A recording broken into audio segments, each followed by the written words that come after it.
Screen पर नजर आने वाला दूसरा बाबा है बाबा इलियास कादरी। ये बाबा किसी भी तारफ का मोहताज नहीं। इस बाबे की तंजीम इस वक्त दुनिया के 200 से ज़्यादा ममालिक के अंदर तबलीग का काम सर अंजाम दे रही है।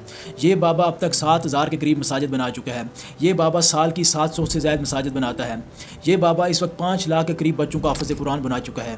इस बाबे ने कोविड-19 के दौरान 1 करोड़ लोगों तक राशन पहुँचाया। ये बाबा 12000 के करीब मदारस बना चुका है। इस बाबे ने 1500 के करीब ऐसे तालीमी इदारे बना दिए जहाँ पर उलमा तैयार किए जाते हैं। हज़ारों के हिसाब से इस बाबे ने आलम दीन तैयार कर दिए।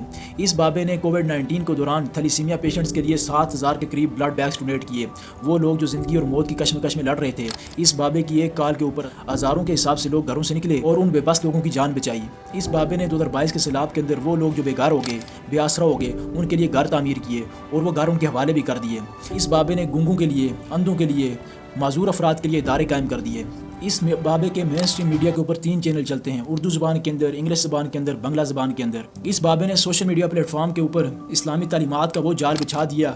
ना वो जाल पाकिस्तान की किसी सियासी जमात के पास है और ना ही किसी मजहबी जमात के पास है। ये बाबा चाहे तो बादशाहों वाली ज़िंदगी गुजार सकता है, लेकिन इस बाबे का कोई भी बैंक बैलेंस मौजूद नहीं है। इस बाबे का कोई भी बैंक अकाउंट मौजूद नहीं है। ये बाबा आज भी सादगी की ज़िंदगी बसर करता है।